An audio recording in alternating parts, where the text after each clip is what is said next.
Bapak, Ibu, dan Saudara, bertemu kembali dalam program Sapaan Pagi MD Malang 3 Timur, Jumat 19 Juni 2026. Marilah kita sejenak meluangkan waktu, hati, dan pikiran untuk mengucap syukur kepada Tuhan. Allah Bapa yang Maha Baik, kami bersyukur kepadamu dan memuji namamu karena kebaikanmu.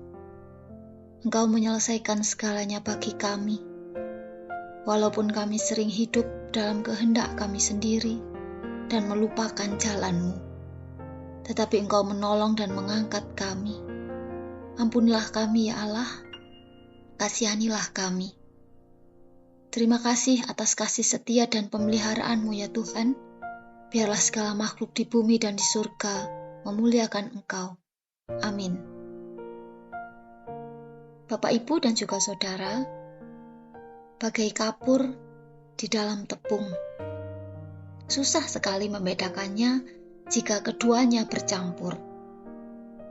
Apakah sesulit itu membedakan orang Kristen dan orang bukan Kristen? Karena yang ditemukan justru adalah kesamaan-kesamaannya. Cara marahnya sama, rakusnya sama, gosipnya sama, maidonya sama, bohongnya juga sama.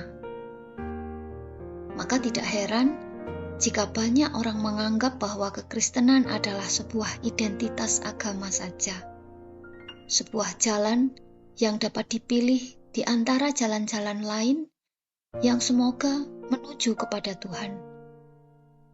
Orang akhirnya menganggap jika ada orang Kristen yang berbuat baik, ya karena memang orang itu baik. Tidak ada hubungannya dengan keberadaannya sebagai orang Kristen. Kita tentu sering membaca bahkan mengingat apa yang tertulis pada Roma 6 ayat 6. Karena kita tahu bahwa manusia lama kita telah turut disalibkan, supaya tubuh dosa kita hilang kuasanya, agar jangan kita menghambakan diri lagi kepada dosa. Rasul Paulus mengajarkan bahwa mereka yang telah dibaptis dalam Kristus berarti mereka dibaptis dalam kematian Kristus. Ya, mati. Tidak ada lagi kehidupan yang lama. Sudah mati. Kematian Kristus turut membawa kuasa dosa kita dalam kematian. Kita pun turut dibangkitkan dalam kehidupan yang baru. Kita dimampukan dan dituntun untuk meninggalkan kebiasaan lama dan semua dosa yang melekat dalam hidup, agar bisa hidup dengan cara yang baru, dengan cara Kristus.